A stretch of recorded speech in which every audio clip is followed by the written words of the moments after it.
विष्णुपृष्ठाय भूतले श्रीमते भक्तिवेदांत स्वामिने इति नामिने नमस्ते सारस्वती देवे गौरवाणी प्रचारिणे निर्विशेष शून्यवादी पाश्चात्य देशतारिणे वंशाकल्पतरुभश्च कृपा सिन्धुभैव च पतितानां पावनेभ्यो वैष्णवेभ्यो नमो नमः। जय श्री कृष्ण चैतन्य प्रभु नित्यानंद श्री अद्वैत गदाधर शिवासादि श्री गौर भक्त वृंद। हरे कृष्ण कृष्ण कृष्ण हरे हरे, हरे हरे राम राम राम हरे हरे। मुखम करोति वाचालं पंगुलं हयते यत्कृपातमहं वन्दे परमानंद माधव। श्री गुरु दिनतारिणम श्री चैतन्य ईश्वरम नमो विष्णुपदाय कृष्णपृष्ठभूतले संप्राप्त।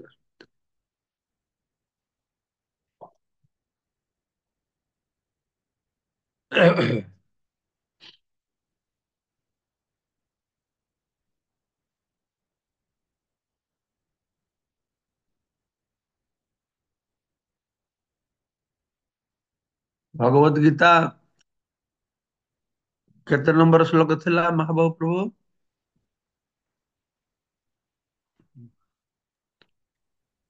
हरिवाल हाँ महाराज। केते नंबर श्लोक मन ଅଛି ତମର? ମନେ ନାହିଁ। ଆମ ଭକ୍ତ କାହାର ଅଜିତା ମାତା जी। ମୋର ଓଡିଆ ଶ୍ରୋତା ମାନେ ଆସିଛନ୍ତି? ହଁ ଅଛନ୍ତି। ଅଜିତା ମାତା जी। ଜୟ ପ୍ରଭୁ ମନେ ଅଛି। ସମସ୍ତେ ଭୁଲି ଗଲେ। हरे कृष्ण हम महाराज। बोलो। श्लोक नंबर 6। हरे कृष्ण महाराज सात नंबर प्रभु जी। ଛଅ अध्याय। ଛଅ ମହାରାଜ सात ଆରମ୍ଭ କରୁ। ଛଅ सात छह। सात ଆଉ ଷାଟ ହବ प्रभु जी। ଛଅଟା ସରିଛି। ଆଜ୍ଞା ସାତ ଷାଟ ହବ। ସରି। ଚତୁର୍ଥ ଅଧ୍ୟାୟ। छह नंबर श्लोक হবে মহারাজ। হরে কৃষ্ণ ठीक है মহারাজ छह प्रणाम। ठीक है 6 नंबर कर अच्छा। ମହାରାଜ ପ୍ରଣାମ। 6 ନମ୍ବର ଖାଲି ଅଳ୍ପ ଟିକେ କହିଥିଲେ, ପ୍ରଥମେ ଖାଲି ସ୍ୱଳ୍କ ପଢି କହିଲେ କାଲିଠୁ କହିବେ। अजपि सन् अभयात्मा भूतानां ईश्वरपि सन् प्रकृतिं स्वमधिष्ठाय संभवामि आत्ममायया। तो ଗୋଟେ ଜିନିଷ ଆମେ ଏଠି ଲକ୍ଷ୍ୟ କରୁଛେ, ତ ଏଇ ଅଧ୍ୟାୟରେ ଭଗବାନ ଏଇ ଯୋଉ ଜ୍ଞାନ ଯୋଗ ଦିଆହେଲା, ହଁ ଆମେ ଦ୍ୱିତୀୟ ଅଧ୍ୟାୟ ଦେଖିଲେ ଭଗବାନ ଆତ୍ମାର ସମ୍ପର୍କ ବିଶେଷ ଭାବେ କହିଛନ୍ତି। ଏଇ ଅଧ୍ୟାୟ ଦେଖିବା ଆମେ ଭଗବାନ ନିଜ ସମ୍ପର୍କରେ ବେଶୀ କହୁଛନ୍ତି। ଏହି ପ୍ରଶ୍ନର ଭିତ୍ତିରେ ଅର୍ଜୁନ ଯୋଉ ପ୍ରଶ୍ନ କରିଲେ ଯେ ତୁମର ଜନ୍ମ ତ ଏବେ ହେଲା, ପରେ ହେଇଛି, ବିଭୀଷଣଙ୍କର ବହୁ ଆଗରେ ହେଇଛି, କିଭାବେ ମୁଁ ବୁଝିବି ଯେ ତୁମେ ପ୍ରାରମ୍ଭରେ ଏ ଜ୍ଞାନ ବିଭୀଷଣକୁ ଦେଇଥିଲ? ତ ଭଗବାନ କହିଲେ ଉତ୍ତରରେ ଯେ ମୋର ବହୁତ ଥର ଜନ୍ମ ହେଇଛି, ତୁମର ବି ବହୁତ ଥର ଜନ୍ମ ହେଇଛି, ତମେ ସବୁ ତମେ ମୁଁ ମନେ ରଖିପାରୁଛି, ତ ମନେ ରଖିପାରୁ, ତାହେଲେ ତୁମର ଜନ୍ମ ହଉଛି ମୋର ଜନ୍ମ ହଉଛି। ଏ କଥା ଯେ ଭଗବାନ କହିଲେ ମୋର ଜନ୍ମ ହେଇଛି ତୁମର ଜନ୍ମ ହେଇଛି, ସେ ଗୋଟେ ପାର୍ଥକ୍ୟ ଦେଖେଇ ଦେଲେ ଯେ ମୁଁ ମନେ ରଖିପାରୁଛି ତମେ ମନେ ରଖିପାରୁନ। ଜନ୍ମଟା ତ ହଉଛି ନା, ଜନ୍ମଟା ହଉଛି ନା। କିନ୍ତୁ ଶାସ୍ତ୍ରରେ ତ କୁହାଯାଇଛି ଯେ ପରମ ବ୍ରହ୍ମ ହଉଛନ୍ତି ଅଜ। ତାହେଲେ ତୁମେ ଯଦି ଜନ୍ମ ହେଲ ତାହେଲେ ତୁମେ କେମିତିକା ପରମ ବ୍ରହ୍ମ ହବ? ତ ସେଇ କଥାଟାକୁ ଭଗବାନଙ୍କୁ ବର୍ତ୍ତମାନ ସୁସ୍ପଷ୍ଟ କରିବାକୁ ପଡିବ ବା କରୁଛନ୍ତି।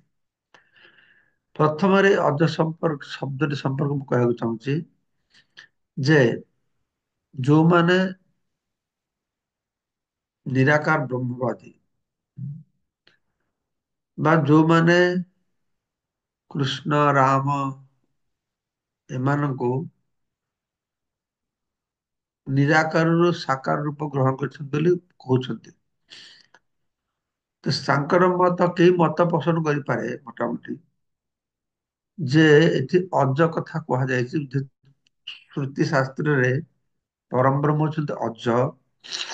କୃଷ୍ଣଙ୍କର ଜନ୍ମ ହେଲା, ରାମଙ୍କର ଜନ୍ମ ହେଲା, ତାହେଲେ ହଁ, ସେମାନେ କି ଭାବେ ପରମ ବ୍ରହ୍ମ ହେବେ? ତ ସେ କଥାଟା ସୁସ୍ପଷ୍ଟ କରି ଭଗବାନ କହିଲେ, ଏଇ ଶ୍ଲୋକ ସୁସ୍ପଷ୍ଟ କରିଲେ। ତ ଏର ଅନୁବାଦ ହଉଛି, ଯଦିଓ ମୁଁ ଅଜ, ଅଜ ଅପିସନ୍, ମୋର ଦିବ୍ୟ ଶରୀର କଦାପି କ୍ଷୟ ନାହିଁ। ଅଜ ଅପିସନ୍ ଅବ୍ୟୟ ଆତ୍ମା, ଭୂତାନାମ୍ ଈଶ୍ୱର ପିସ, ମୁଁ ସମସ୍ତ ଜୀବର ପ୍ରଭୁ, ତଥାପି ମୁଁ ମୋର ମୌଳିକ ଦିବ୍ୟ ରୂପରେ ପ୍ରତି କଳ୍ପରେ ଅବତୀର୍ଣ୍ଣ ହୁଏ। ଏଠି ପ୍ରକୃତି ସ୍ୱମ୍ ଅଧିଷ୍ଠାନ, ସ୍ୱ ପ୍ରକୃତି, ସ୍ୱସ୍ୱରୂପରେ ମୁଁ ଏଠାରେ ଅବତୀର୍ଣ୍ଣ ହୁଏ। ତ ଭଗବାନ ଏଠାରେ ତାଙ୍କ ଜନ୍ମ ସମ୍ବନ୍ଧୀୟ ବିଚିତ୍ର କଥା କହିଛନ୍ତି। ତ ପ୍ରଭୁପାଦ କହୁଛନ୍ତି ଏଇ ଯେ ଅଜ ଶବ୍ଦଟି ବ୍ୟବହାର କରାହେଇଛି ଭଗବାନ ପରମ ବ୍ରହ୍ମକୁ, ତ ସେଇଟା କୋଉ ଉଦ୍ଦେଶ୍ୟରୁ କୁହାଯାଇଛି ନା ଆଧ୍ୟାତ୍ମିକ ଜଗତରେ ଭଗବାନଙ୍କର କେବଳ ଜନ୍ମ ହୁଏ ନାହିଁ, ସେଥିପାଇଁ ଅଜ କୁହାଯାଇଛି। ଏଇ ଜଗତରେ ତାଙ୍କ ଜନ୍ମ ହୁଏ, କିନ୍ତୁ ସେ ଜନ୍ମଟି ଭଗବାନ ନିଜେ ସୁସ୍ପଷ୍ଟ କରିଛନ୍ତି, ଜନ୍ମ କର୍ମ ଚମେ ଦିବ୍ୟମ୍, ସେଟା ହଉଛି ଦିବ୍ୟ ତ୍ରିଗୁଣାତୀତ। ସାଧାରଣ ଜୀବ ମାନଙ୍କର ଯୋଉ ଜନ୍ମ ସେଭଳିଆ ଜନ୍ମ ନୁହେଁ। ତ ଏଇ ଭଗବାନଙ୍କ ଜନ୍ମ ବିଚିତ୍ର କଥା। ଯଦିଓ ସେ ଏକ ସାଧାରଣ ପୁରୁଷ ହିସାବରେ ଆବିର୍ଭୂତ ହୁଅନ୍ତି, ତଥାପି ସେ ତାଙ୍କର ପୂର୍ବ ଜନ୍ମ ମାନଙ୍କର ସମସ୍ତ କଥା ମନେ ରଖିଥାନ୍ତି, କିନ୍ତୁ ଏକ ସାଧାରଣ ଲୋକ ଏହା ମନେ ରଖି ପାରିନଥାଏ। ଠିକ ଅଛି, ସାଧାରଣ ଲୋକ ମନେ ରଖି ପାରିଥାଏ, କିନ୍ତୁ ଆମେ ତ ଦେଖୁଛେ ପୂର୍ବ ଜୀବନର କଥା ଲୋକମାନେ ଅଛନ୍ତି, ସେମାନେ କହି ଦଉଛନ୍ତି। ଜାତିସ୍ମର କଥା କୁହାଯାଇଛି, ପୂର୍ବ ଜନ୍ମ କଥା କୁହାଯାଇଛି। ତ କେବଳ ପୂର୍ବ ଜନ୍ମ କଥା ମୁଁ ଜାଣିଛି, ତ ମୁଁ ମନେ ରଖିପାରୁଛି, ତ ମନେ ରଖି ପାରୁନ, ଏଇଟା ଯଥେଷ୍ଟ ନୁହଁ ଲୋକମାନଙ୍କୁ ବୁଝେଇବା ପାଇଁ କି କନଭିନ୍ସ କରିବା ପାଇଁ କି ଯେ ଭଗବାନ ଆଉ ଜୀବର ମଧ୍ୟରେ ଏଇଟା ପାର୍ଥକ୍ୟ, ଯେ ଭଗବାନ ମନେ ରଖିପାରନ୍ତି, ଜୀବ ମନେ ରଖିପାରେନି। ଏଇ ଯୁକ୍ତିରେ ଯଥେଷ୍ଟ ନୁହଁ, ଏଇଥିପାଇଁ କି ଆମେ ଦେଖୁଛେ କିଛି କିଛି ଲୋକ ତାଙ୍କ ପୂର୍ବ ଜନ୍ମର କଥା ମନେ କରିପାରୁଛନ୍ତି। ଏଇ ସମ୍ପର୍କରେ ଜାତିସ୍ମର କଥାଟା ବ୍ୟବହାର କରାହେଇଛି। ହଁ, ତ ସେଥିପାଇଁ କି ଏହାର ଆହୁରି କିଛି ବିଶ୍ଳେଷଣ ଦରକାର। ତ ଭଗବାନ ସ୍ୱୟଂ ସେଟାକୁ ବିଶ୍ଳେଷଣ କରି କହୁଛନ୍ତି। ତ ଏଇଟା ସାଧାରଣ ଲୋକଙ୍କ ଭିତରେ ପ୍ରଭୁପାଦ କହୁଛନ୍ତି ଯେ ପୂର୍ବ ଜନ୍ମର କଥା ମନେ ରଖିବା ଦୂରେ ଥାଉ, ପୂର୍ବ ଜନ୍ମ କଥା ଛାଡ, କେତେ ଘଣ୍ଟା ପୂର୍ବେ ସେ କଣ କରିଥିଲା ତାହା ବି ସେ ମନେ ରଖିପାରେନି। ଯଦି କୌଣସି ବ୍ୟକ୍ତିକୁ ପଚରାଯାଏ ସେ ଗତକାଲି ଠିକ ଏଇ ସମୟରେ କଣ କରିଥିଲା, ସେ ତାହା ଠିକ ରୂପରେ କହିପାରିବ ନାହିଁ। ସାଙ୍ଗେ ସାଙ୍ଗେ ଏହାର ଉତ୍ତର ଦେବା ତା ପକ୍ଷରେ କଷ୍ଟକର ହେଇଯିବ। ତାକୁ କିଛି ସମୟ ଏଥିପାଇଁ ଚିନ୍ତା କରିବାକୁ ପଡିବ, ମନେ ପକେଇବାକୁ ପଡିବ, ଠିକ ଏହି ସମୟରେ ଗତକାଲି ସେ କଣ କରୁଥିଲା। ତଥାପି ଲୋକମାନେ ବେଳେ ବେଳେ ଦୁଃସାହସ କରି ନିଜକୁ ଭଗବାନ ବୋଲି ବା କୃଷ୍ଣ ବୋଲି କହୁଛନ୍ତି। ଏଇ ଦ୍ୱାରା ପ୍ରଭୁପାଦ ଏ ସାଧାରଣ ଲୋକମାନେ ଯୋଉ ଭଣ୍ଡ ଗୁରୁ ବା ଭଣ୍ଡ ଭଗବାନ ବୋଲି ଯୋଉ ପ୍ରତିଷ୍ଠା କରୁଛନ୍ତି, ସେଟାକୁ ନିରସନ କରିଛନ୍ତି ବା ପରାସ୍ତ କରିଛନ୍ତି। ଯେ ସାଧାରଣ ମଣିଷ ଯେ ଗୋଟେ ଘଣ୍ଟା ପୂର୍ବରୁ ଗତକାଲି କଣ ହେଲା ସେଟା ମନେ ରଖିପାରିବନି, ସେ ଦାବି କରୁଛି ମୁଁ କୃଷ୍ଣ, ମୋ ଭଗବାନ, ଏଟା କେମିତି ସମ୍ଭବ ହୁଏ? ତ ସାଧାରଣ ଲୋକମାନଙ୍କର ଏଇ ମାପକାଠି ଦ୍ଵାରା ମାପକାଠିକି ବ୍ୟବହାର କରିକି କିଏ ଭଗବାନ କିଏ ଭଗବାନ ନୁହଁ, କିଛିଟା ସେଟା ସନ୍ଧାନ ପାଇଲେ। ଏଇ ପ୍ରକାର ଅଯଥା ଅର୍ଥହୀନ ଦାବି କଥା ଶୁଣି କେହି କେବେ ପଥଭ୍ରାନ୍ତ ହେବା ଉଚିତ ନୁହଁ, ଯେ ପୂର୍ବ ଦିନ କଥା ମନେ କରିପାରେନି ସେ ନିଜକୁ ଭଗବାନ ବୋଲି ଦାବି କରେ। ଏଟା ଅର୍ଥହୀନ ଦାବି। ତତ୍ପରେ ଭଗବାନଙ୍କର ପ୍ରକୃତି ବା ରୂପର କଥା କହୁଛନ୍ତି। ପ୍ରଥମେ ସେଟା କହିଲେ, ମନେ ପକେଇବା କଥା ପୂର୍ବ ଶ୍ଲୋକରେ କହିଲେ, ତତ୍ପରେ ମାନେ ୟାର ପରେ ଭଗବାନ ଆଉ ଦୃଢତାର ସହିତ ଉପସ୍ଥାପନ କରୁଛନ୍ତି ଏ ତାଙ୍କର ପ୍ରକୃତି ରୂପର କଥା। प्रकृति स्वयं अधिष्ठाय। तो प्रकृति कहले व्यक्तिर स्वभाव को बुझाए, पुनश्च तार स्वरूप बा रूप को मध्य बुझाए। एटी प्रकृतिर शब्द प्रभुपाद कहते जीवर स्वभाव, जीवर रूप। तो भगवान कहते जे से तांका निज शरीर धरि अवतीर्ण होइछन। प्रकृति स्वयं अधिष्ठाय माने प्रभुपाद एटी बुझाई कहते जे स्व प्रकृति माने स्व शरीर रे से गोटे शरीर धारण करके एଠିକି ଆସିଛନ୍ତି ନୁହଁ, ତାଙ୍କର ଯୋଉ ଅରିଜିନାଲ ରୂପ ସେଇ ରୂପକୁ ପ୍ରକାଶ କରୁଛନ୍ତି। ସେ କଥା କୃଷ୍ଣ ବାରମ୍ବାର ସୁସ୍ପଷ୍ଟ କରିଛନ୍ତି। ନହଂ ପ୍ରକାଶ ସର୍ବସ୍ୱ ଯୋଗମାୟା ସମାବୃତ। ମୁଁ ନିଜକୁ ଯୋଗମାୟା ଦ୍ଵାରା ଆଚ୍ଛନ୍ନ କରିକି ଆବୃତ କରି ରଖିଥାଏ। ତ ସେ କଥା ଏଠି କହୁଛନ୍ତି ସମ୍ଭବାମି ଆତ୍ମମାୟା। ତ ସେ ଯୋଗମାୟାର ସାହାଯ୍ୟରେ ମୁଁ ନିଜକୁ ପ୍ରକାଶ କରେ। ନହଂ ପ୍ରକାଶ ସର୍ବସ୍ୱ ଯୋଗମାୟା ସମାବୃତମ୍। ତାହେଲେ ଭଗବାନଙ୍କର ଏଇ ଜଗତରେ ଜନ୍ମଟା କିଭଳିଆ ବୁଝିବାକୁ ପଡିବ। ଜନ୍ମ ଏଇଭଳିଆ ନୁହଁ ଆମେ ଯେମିତି ଜନ୍ମ ହେଲେ ଆତ୍ମା ଆସିଲା, ଶରୀର ପ୍ରବେଶ କରିଲା, ଏଇଭଳିଆ ନୁହଁ। ଆଉ ଗୋଟେ ଦେହ ଧାରଣ କଲା ନା, ତାଙ୍କର ନିତ୍ୟ ଶରୀରଟା ସେ ଏଇ ଜଗତରେ ସେ ପ୍ରକାଶ କରୁଛନ୍ତି। ସେ ଭଗବାନ ହଉଛନ୍ତି ତାଙ୍କ ନିଜ ଶରୀର ଧରି ସେ ଅବତୀର୍ଣ୍ଣ ହଉଛନ୍ତି। ହଁ, ତ ମୂଳ ଶରୀର ଅବତୀର୍ଣ୍ଣ। ଯେପରିକି ସାଧାରଣ ଜୀବ ଶରୀର ବଦଳାଏ, ଭଗବାନ ସେହିପରି ବଦଳାନ୍ତି ନାହିଁ। ବଦ୍ଧ ଜୀବର ଏଇ ଜନ୍ମରେ ଗୋଟିଏ ପ୍ରକାର ଶରୀର ହୋଇଛି ତ ପର ଜନ୍ମରେ ଅନ୍ୟ ଏକ ପ୍ରକାର ଶରୀର ସେ ପାଉଛି। ତ ବଦ୍ଧ ଭଗବାନଙ୍କର ଶରୀର ସବୁବେଳେ ଭଗବାନଙ୍କର ଅନେକ ଶରୀର ଅଛି। ଜୀବ ଏଇ ଜନ୍ମରେ ଗୋଟେ ଶରୀର ପାଇଲା, ଆଉ ଜୀବ ଆଉ ଗୋଟେ ଶରୀର ପାଇଲା, ଆଉ ଜୀବନ ଆଉ ଗୋଟେ ଶରୀର ପାଇଲା, ବହୁ ଶରୀର ପାଉଛି। ଭଗବାନଙ୍କ କ୍ଷେତ୍ରରେ ବହୁତ ଶରୀର ଅଛି, କିନ୍ତୁ ଏଇ ଜନ୍ମରେ ଗୋଟେ ଶରୀର ପାଇଲେ ଆଉ ଗୋଟେ ଜନ୍ମରେ ଆଉ ଗୋଟେ ଶରୀର ପାଇଲେ ଆଉ ଗୋଟେ ଏଇଭଳିଆ ନୁହଁ। କିନ୍ତୁ ଆମେ ତ ଶୁଣିଛେ ସତ୍ୟ ଯୁଗରେ ନରସିଂହ ରୂପରେ ଆସିଲେ, ତ୍ରେତୟା ଯୁଗରେ ରାମ ରୂପରେ ଆସିଲେ, ଦ୍ୱାପର ଯୁଗରେ କୃଷ୍ଣ ରୂପରେ ଆସିଲେ। ତାହେଲେ କିଏ କହିବ ଶରୀର ପରିବର୍ତ୍ତନ ହଉଛି ନା? କେତେବେଳେ ବାମନ ରୂପରେ ଆସୁଛନ୍ତି, ତାର ବିଭିନ୍ନ ଶରୀର ପରିବର୍ତ୍ତନ ହଉଛି ନା? ଶରୀର ପରିବର୍ତ୍ତନ ତାର କଣ ହଉଛି ନା ସେଇ ସମସ୍ତ ଶରୀରରେ ପ୍ରତିଟା ଶରୀରରେ ଭଗବାନ ଅନାଦି କାଳର ଅବସ୍ଥାନ କରୁଛନ୍ତି। ସେ ଶରୀରରେ ମାଧ୍ୟମରେ ଲୀଳା ବିଳାସ କରୁଛନ୍ତି। ଅନାଦି ଅନନ୍ତ ରୂପ। ଗୋଟେ ଜୀବାତ୍ମା ଅନନ୍ତ ଶରୀର ଧାରଣ କରେ ଅନାଦି କାଳରୁ। ସେ ଗୋଟେ ପରେ ଗୋଟେ ଶରୀର ଛାଡେ ଗ୍ରହଣ କରେ, ଛାଡେ ଗ୍ରହଣ କରେ। କିନ୍ତୁ ଭଗବାନ କ୍ଷେତ୍ରରେ ସେଟା ନୁହେଁ। ସେ ଅନାଦି ଅନନ୍ତ ରୂପ, ଅନାଦି କାଳରୁ ସେ ଅନନ୍ତ ରୂପରେ ଅବସ୍ଥାନ କରୁଛନ୍ତି, ଅନନ୍ତ ଲୀଳା ବିଳାସ କରୁଛନ୍ତି, ଅନନ୍ତ ରସ ଅନନ୍ତ ଭାବକୁ ସେ ଆସ୍ୱାଦନ କରୁଛନ୍ତି। ବଦ୍ଧ ଜୀବର ଏ ଜନ୍ମରେ ଗୋଟିଏ ପ୍ରକାର ଶରୀର ହଉଛି ତ ପର ଜନ୍ମରେ ଅନ୍ୟ ପ୍ରକାର ଶରୀର ସେ ପାଉଛି। ଭୌତିକ ଜଗତରେ ଜୀବର କୌଣସି ନିର୍ଦ୍ଦିଷ୍ଟ ଶରୀର ନାହିଁ, ନା ଏଠାରେ ସେ ଗୋଟିକ ପରେ ଗୋଟିଏ ଶରୀର ବଦଳାଇ ଚାଲେ। ତାର ଚେତନା ଅନୁସାରେ, ତାର କର୍ମଫଳ ଅନୁସାରେ ତାକୁ ପ୍ରକୃତି ଗୋଟେ ଗୋଟେ ଶରୀର ପ୍ରଦାନ କରେ। କିନ୍ତୁ ଭଗବାନ ଆସୁଛନ୍ତି ପ୍ରକୃତି ସ୍ୱୟଂ ଅଧିଷ୍ଠାୟ।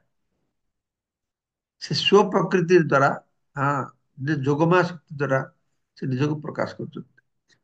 ତ ଯେ ଭାବେ ହଁ ଜୀବ ଭୌତିକ ଜଗତରେ ଗୋଟେ ଗୋଟେ ଶରୀର ପରିବର୍ତ୍ତନ କରେ, କିନ୍ତୁ ଭଗବାନଙ୍କର ଏପରି ହୁଏ ନାହିଁ। ଯେତେବେଳେ ସେ ତାଙ୍କର ଅନ୍ତରଙ୍ଗା ଶକ୍ତି ସାହାଯ୍ୟରେ ଅବତୀର୍ଣ୍ଣ ହୁଅନ୍ତି, ଏ ଅନ୍ତରଙ୍ଗା ଶକ୍ତି ରୂପରେ କରୁଛନ୍ତି। ପ୍ରକୃତି ସ୍ୱୟଂ ଅଧିଷ୍ଠା। ସ୍ୱ ପ୍ରକୃତିଟା କଣ ନା ତାଙ୍କର ଅନ୍ତରଙ୍ଗା ଶକ୍ତି। ଗୋଟେ ବହିରଙ୍ଗା ଶକ୍ତି ଅଛି, ଗୋଟେ ଅନ୍ତରଙ୍ଗା ଶକ୍ତି ହଉଛି। ତ ଆମର ଯୋଉ ଜଗତରେ ଶରୀର ପରିବର୍ତ୍ତନ ହଉଛି, ଏଟା ବହିରଙ୍ଗା ଶକ୍ତିର ପ୍ରଭାବ ରହୁଛି।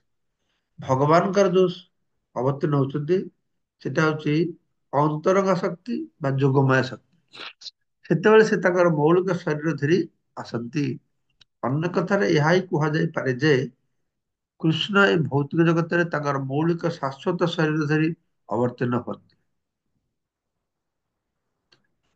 ନିତ୍ୟ ଶରୀର ସେ ମୌଳିକ କୃଷ୍ଣ ରୂପରେ ଦ୍ୱିଭୁଜାରୀ ବଂଶୀଧାରୀ ଅଟନ୍ତି। ଏବଂ ତାଙ୍କ ଶାଶ୍ୱତ ଶରୀରରେ ଅବତୀର୍ଣ୍ଣ ହୁଅନ୍ତି। ଯଦିଓ ସେ ବ୍ରହ୍ମାଣ୍ଡରେ ଈଶ୍ୱର, ତଥାପି ସେ ଏକ ସାଧାରଣ ଜୀବ ଜନ୍ମଗ୍ରହଣ କଲା ଭଳି ପ୍ରତୀତ ହୁଅନ୍ତି। ଏଇସବୁ ସତ୍ୟ ଭଗବାନ ଶ୍ରୀକୃଷ୍ଣ ଯଦିଓ ଶିଶୁ ଅବସ୍ଥାରୁ ବାଳକ ହୁଅନ୍ତି, ବାଳକରୁ ଯୁବକ ହୁଅନ୍ତି, ତଥାପି ଆଶ୍ଚର୍ଯ୍ୟ କଥା ଏଇ ଯେ ସେ ବରାବର ସେ ଯୁବକ ଅବସ୍ଥାରେ ରହନ୍ତି, ସେ କେତେବେଳେ ବୁଢା ହୁଅନ୍ତି। ଭଗବାନଙ୍କ ବାଲ୍ୟ ପୌଗଣ୍ଡ, ବାଲ୍ୟ କି ବାଲ୍ୟ, କୌମାର, ଯୌବନ, କିଶୋର, ତାପରେ ଯୌବନ, ଯୌବନ ସେ ଯୌବନ ଅବସ୍ଥାରେ।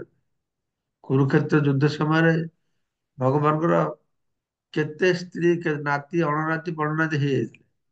ହଁ, ଭୌତିକ ବର୍ଷ ଗଣନାରେ ତାଙ୍କ ସହିତ ଅନେକ ବୟସ ହୋଇଥିଲା, ତଥାପି ସେତେବେଳେ ସେ ଠିକ 20-25 ବର୍ଷର ଯୁବକ ଭଳି ଦେଖାଯାଉଥିଲେ। ତେଣୁ ଆମ୍ଭେମାନେ ଭଗବାନ ଶ୍ରୀକୃଷ୍ଣଙ୍କ ବୁଢା ବୟସର ଚିତ୍ର କେବେ ଦେଖିନାହୁଁ। ରାମଚନ୍ଦ୍ରଙ୍କର ବୁଢା ବୟସର ଚିତ୍ର କେବେ ଦେଖିନୁ।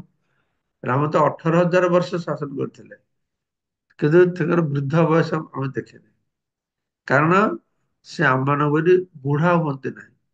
ଯଦିଓ ସେ ପୁରାଣ ପୁରୁଷ, ସେ ପୁରାଣ ସବୁଠାରୁ ପୁରୁଣା ସିଏ। ଭୂତ, ଭବିଷ୍ୟତ, ବର୍ତ୍ତମାନ ସବୁ କାଳରେ ଏ ସମଗ୍ର ସୃଷ୍ଟି ମଧ୍ୟରେ ପୁରାଣ ପୁରୁଷ ଅଟନ୍ତି, ତଥାପି ସେ ଯୁବକ ଭଳି ଦେଖାଯାଆନ୍ତି। ଯେମିତିକା ପ୍ରଜାପିତା ବ୍ରହ୍ମା କୁମାରୀ ସଂସ୍ଥାର ମୁଁ ଦେଖିଛି, ସେ ବ୍ରହ୍ମା ଯଦି ଅନେକ ପର୍ଯ୍ୟନ୍ତ ବୁଢା କରିଦେଇଛନ୍ତି। ଶାସ୍ତ୍ର ନିୟମ ସେ ବ୍ରହ୍ମାଙ୍କର ବୟସ ହଉଛି 50 ବର୍ଷ। ତ ଭଗବାନ କେବେ ବୁଢା ହୁଅନ୍ତିନି, ଦେବତା ମାନେ ବୁଢା ହୁଅନ୍ତିନି। ହଁ, ତାଙ୍କର ଦେବତା ମାନେ ତ ବହୁ କାଳ ଜୀବନ ଧାରଣ କରିକି ଅବସ୍ଥାନ କରନ୍ତି। ତ ଏଇ ବିଚାର ସମସ୍ତେ କରନ୍ତିନି। ତ ତାଙ୍କ ଶରୀର କିମ୍ବା ବୁଦ୍ଧି କିଛି ଅବୟ ଆତ୍ମା, ସେଥିପାଇଁ କହିଲେ ଅଜ ଅପିସନ୍ ଅବୟ ଆତ୍ମା। ଅବ୍ୟୟ, ଅବ୍ୟୟ ମାନେ କଣ ନା ବ୍ୟୟ ହୁଏନି, ଖର୍ଚ୍ଚ ହୁଏନି, କମ ହୁଏନି।